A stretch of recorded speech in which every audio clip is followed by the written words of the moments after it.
Kembali dalam renungan Betani Kebumen. Hari ini kita akan berbicara tentang jangan mencuri kemuliaan Allah. Kita akan belajar seorang tokoh yang sangat luar biasa, seorang yang rendah hati, yang bernama Yohanes Pembaptis, yang dicatat oleh Injil Yohanes di dalam pasal 3 ayat yang ke-23 sampai ayat yang ke-30.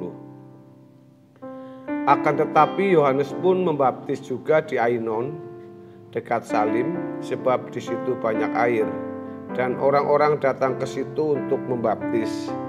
Sebab pada waktu itu Yohanes belum dimasukkan ke dalam penjara. Maka timbullah perselisihan di antara murid-murid Yohanes dengan orang Yahudi tentang penyucian. Lalu mereka datang kepada Yohanes dan berkata kepadanya, "Rabi, orang yang bersama dengan engkau di seberang sungai Yordan dan yang tentang dia engkau telah memberi kesaksian, dia membaptis juga dan semua orang pergi kepadanya." Jawab Yohanes, "Tidak ada seorang pun yang dapat mengambil sesuatu dari dirinya kalau tidak dikaruniakan kepadanya dari surga. Kamu sendiri dapat memberi kesaksian bahwa aku telah berkata, aku bukan Mesias, tetapi aku diutus untuk mendahulunya. Yang empunya mempelai perempuan ialah mempelai laki-laki, tetapi sahabat mempelai laki-laki yang berdiri dekat dia dan yang mendengarkannya sangat bersukacita mendengar suara mempelai laki-laki itu. Itulah sukacitaku dan sekarang sukacitaku itu penuh. Ia harus makin besar, tetapi aku harus makin kecil." Saudara, di dalam Injil Yohanes ini yang dicatat oleh Yohanes dalam pasal 3 ayat 23 sampai 30, penulis menggambarkan sosok atau pribadi Yohanes Pembaptis sebagai sosok yang rendah hati. Yohanes digambarkan dalam sosok yang mengenal siapa dirinya atau dirinya sendiri. Saudara, pengenalan yang mendalam ini menjadikan Yohanes Pembaptis memiliki gambar diri yang luar biasa. Masih ingatkah kita akan peristiwa pembaptisan Yesus? Sosok Yesus yang dibaptis oleh Yohanes mendapatkan perhatian dari khalayak rame. Ternyata membaptis orang di dekat tempat Yohanes membaptis.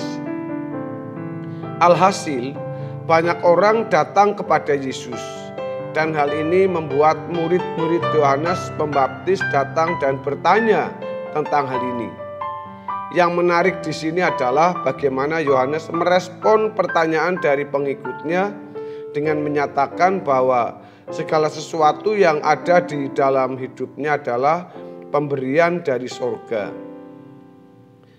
Pertanyaannya adalah mengapa Yohanes Pembaptis menggunakan kata surga untuk menyatakan setiap hal yang ada di dalam hidupnya? Perlu kita lihat bahwa Yohanes Pembaptis menyatakan juga kepada para pengikutnya bahwa dirinya bukanlah Mesias, bukan seseorang yang ditunggu untuk membawa pembebasan bagi Israel, melainkan hanya seorang pembuka jalan yang diutus untuk mendahului Mesias itu sendiri. Ungkapan segala sesuatu yang ada pada dirinya merupakan milik pemberian Allah menunjukkan sikap Yohanes bahwa apapun yang ada dalam hidupnya bukanlah hasil usahanya, melainkan pemberian Allah yang di surga. Yohanes justru menyatakan dirinya bukan siapa-siapa dibandingkan Sang Mesias. Ada usaha untuk membawa orang mengenali dirinya bahwa dia atau Yohanes bukanlah siapa-siapa, sebagaimana dia mengenal dirinya sendiri. Hal ini semakin dikuatkan di ayat sebelumnya tadi, dalam ayat yang ke-30. Yohanes mengatakan ia harus makin besar, tetapi aku harus makin kecil. Saudara, memilih untuk merendahkan diri dan membiarkan setiap bagian dari hidupnya sebagai pengikat akan kemuliaan Allah bukanlah pilihan yang mudah. Memilih untuk dilupakan dapat menyakiti ego manusia. Inilah jalan hidup yang dipilih Yohanes Pembaptis. Dia memilih untuk dilupakan agar dia tidak menumpang pada kemuliaan Allah. Dia meletakkan hidupnya pada titik tersebut karena dia mengenal siapa dirinya. Dirinya hanyalah milik Allah. Setiap kerja kerasnya merupakan bentuk ungkapan syukur atas anugerah Allah. Setiap kekaguman dan pujian yang ia dapatkan hanya untuk Allah semata. Pertanyaannya, bagaimana dengan kita? Bukankah di dalam setiap pekerjaan kita tetap membutuhkan penghargaan dari orang lain? Ada berapa orang, maksud saya ada beberapa orang mencari penghargaan dari orang di sekitar kita dengan berbagai cara, bahkan bisa melalui pelayanan di dalam komunitas gereja. Memang godaan-godaan ini dapat muncul di dalam keseharian kita. Bahkan secara tidak sadar kita dapat melakukannya dengan alasan-alasan yang baik yang berkesan mulia. Tetapi semua itu berpusat pada diri sendiri.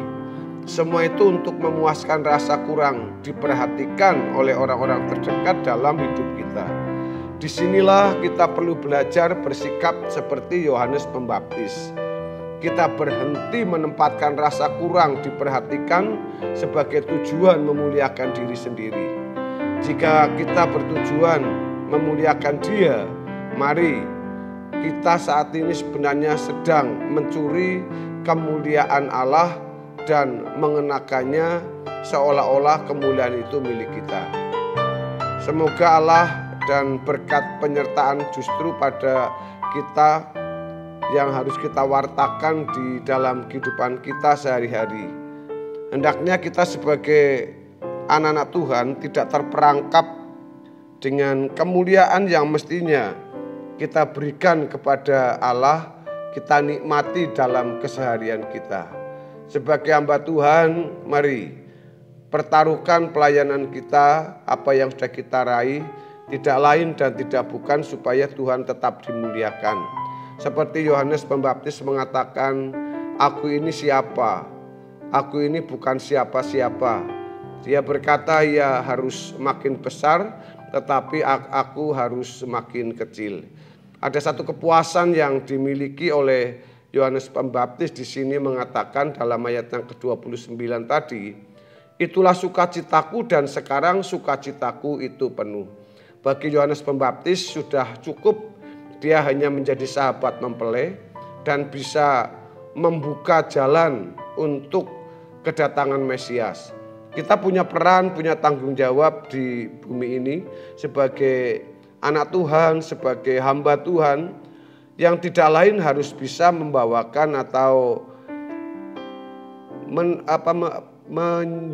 menjelaskan, maksud saya menjelaskan tentang keberadaan kita, tentang siapa kita, dan kita terus membawa kepada kemuliaan Tuhan Yesus yang memang telah menyelamatkan kita. Tapi Tuhan punya maksud dan rencana supaya bukan untuk mencuri kemuliaannya, tetapi kita melakukannya dengan segenap kerendahan hati kita. Mari Bapak Ibu Saudara yang dikasihi oleh Tuhan, siapapun kita, siapapun Anda, tidak ada hal yang lebih indah ketika kita mengerti diri kita itu siapa, lalu kita menyerahkan segenap kehidupan kita. Kalau kita berhasil, kalau kita diberkati, itu untuk apa dan untuk siapa. Kalau kita mengembalikan kepada Tuhan, maka kemuliaan dan hormat hanya untuk Tuhan. Jangan mencuri kemuliaan Allah. Kiranya kebenaran firman Tuhan hari ini memberkati kita semua. Haleluya. Amin.